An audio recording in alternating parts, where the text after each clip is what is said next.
Huko Somalia pesa zinauzwa sokoni kama matunda. Yaani kama vile ambavyo huko kwetu masoko yanauza matunda na mboga mboga, basi huko Somalia nako kuna masoko ambayo kazi yake kubwa ni kuuza hela. Basi endelea kubaki na 7 Media ili kuelewa zaidi kitu gani ambacho kinaendelea huko Somalia. Na mimi ninaitwa King DI.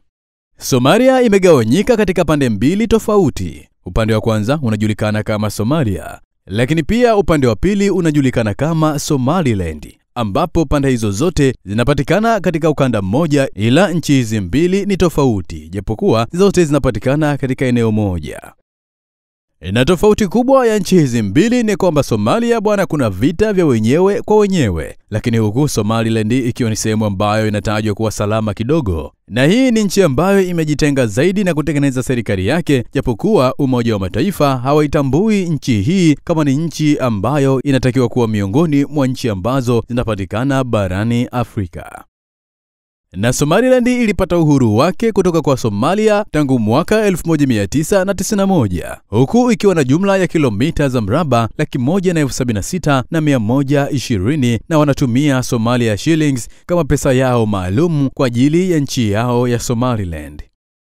Na watu wa Somaliland wanaongea lugha tatu adhimu. Yaani hapa wanazungumza Kiingereza na Kiarabu, lakini pia baadhi ya watu wachache wa nchi hiyo wanazungumza Kiswahili, na hivyo wanazungumza Kiswahili kutokana na kujifunza kupitia kwenye mitandao ya kijamii, huku vazi lao kubwa watu wa nchi hiyo likiwa ni vazi la baibui na nguo zenye stara.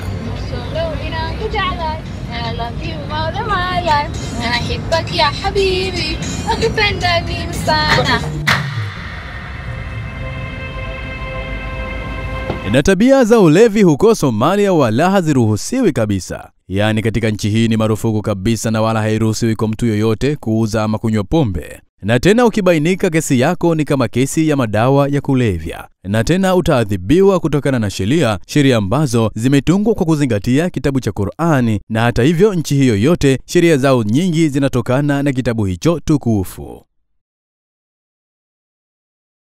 Na hata wale wazee wa kiti choma na kiti rosti huko wala hawaruhusiwi. Yaani ukibainika unauza ama unakula nguruwe, basi adhabu yako ni kali na tena itakugharimu kweli kweli.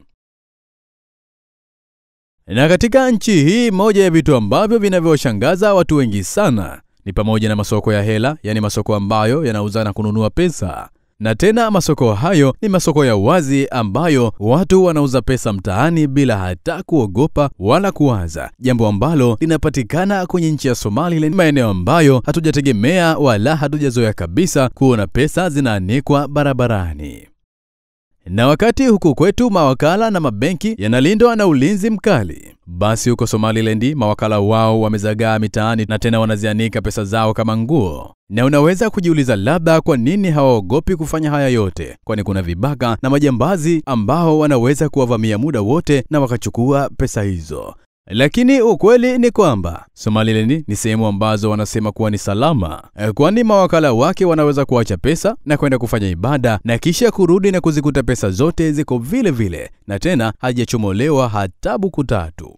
Na ya simu kuhifadhi pesa. Lakini pia kuna wale wengine ambao hawana simu, basi pesa zao huhifadhi ndani, na hata wale mawakala wakubwa pesa zao hukaa nazo tu nyumbani kwao. Yaani wakitoka nyumbani wanachukua mkokoteni, wanajaza pesa kwa ajili ya kwenda kutoa huduma ya uwakala, na kisha baada ya hapo wakimaliza wengi wao hujaza pesa hizo tena kwenye mikokoteni